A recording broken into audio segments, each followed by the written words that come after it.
Most people believe character is built by motivation. Benjamin Franklin believed something very different. He believed character is built by systems. In the last episode, we saw how books shaped his mind.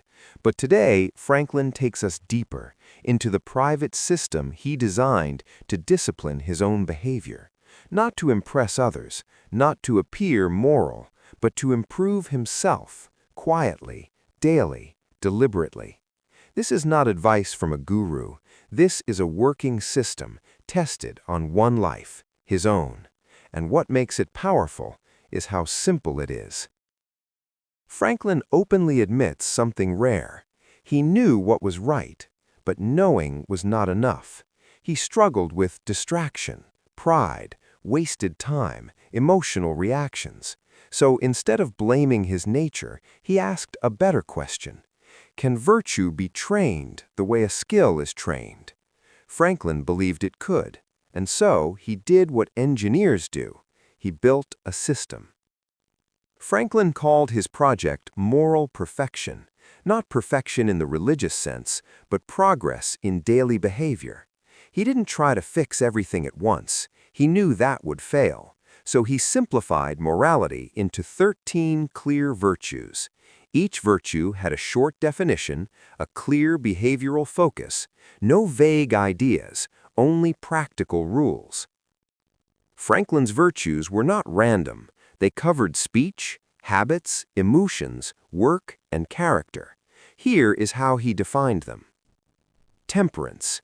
Eat not to dullness, drink not to elevation. Silence. Speak only what benefits others or yourself. Order. Let all things have their place, time its purpose. Resolution. Resolve to perform what you ought, perform without fail. Frugality. Waste nothing. Industry. Always be employed in something useful. Sincerity. Think innocently and speak truthfully. Justice. Wrong none by doing injuries or omitting benefits. Moderation. Avoid extremes. Cleanliness. Tolerate no uncleanliness in body or habits. Tranquility. Be not disturbed by trifles. Chastity. Rarely use pleasure except for health or offspring. Humility. Imitate Jesus and Socrates. Franklin admitted something interesting here. Humility was the hardest. This is where Franklin became revolutionary. He didn't just list virtues, he tracked them. He created a small notebook with days of the week across the top, virtues down the side. Every night he marked a dot for each failure, not to punish himself, but to observe patterns. He focused on one virtue per week, only one. He accepted imperfection, but demanded attention. Franklin wasn't chasing motivation. He was building awareness. Awareness creates choice. Choice creates change.